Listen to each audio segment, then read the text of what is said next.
सम्माननीय सभापति महोदय, मोर पूज्य गुरुजी एवं गुरुमा वृंद, एठारे उपस्थित थिबा समस्त भाई और भौणी माने तथा सहपाठी और सहपाठिनी गण, आज कहीं आमे माने एठारे समस्त एकाठी होइछु यार कारण तो समस्त अल्प बहुत जाना तथापि मते किछि कहिबार सुजोग मिलिथिबारु मु समस्त को धन्यवाद देबा सह निजको मध्ये धन्य मने करूछि।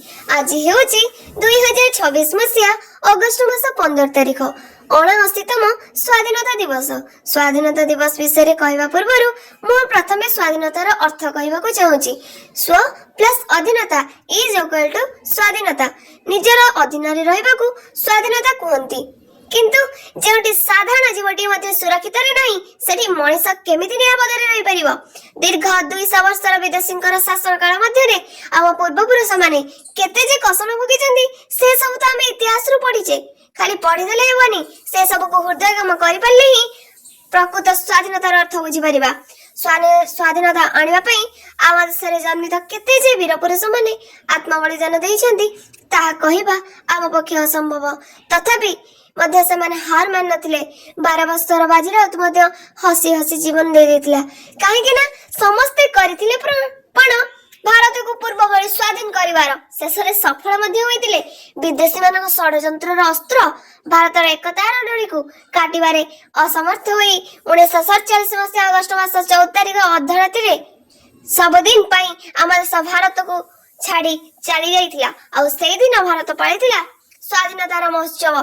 किंतु सेमानकर अक्लांत परिश्रम मूल्य को आमे सम्मान देबा तो दूरर कथा, विदेशी मानक भली वेशभूषा परिधान करबा सहित सेमानक भाषा को एते मात्रा रे आपण देइछन्ती जे जे कहि न सकिछि ताको अशिक्षित मूर्ख श्रेणी रे स्थान दिया जाउछि।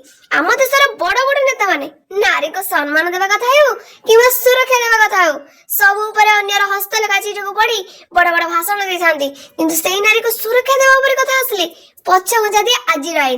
कारण प्रत्येक मुहूर्त रे समाज रे केते जे नारी अबଳ दुर्बल भावी धर्षण शोषण करे जे ता कहवा आम पक्षे असंभव।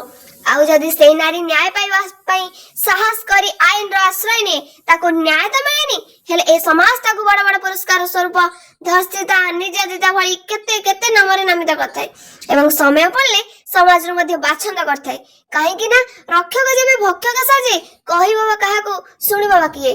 ठीक से बड़ी आम सुरक्षा कमे जदि नेता गुलामगिरी करिवे न्यायदाता जेतबेले प्रकृत दोषी को दंड देया पई वर्ष वर्ष लगेबे ताले आमे प्रकृत स्वाधीनता पाइले कोठू।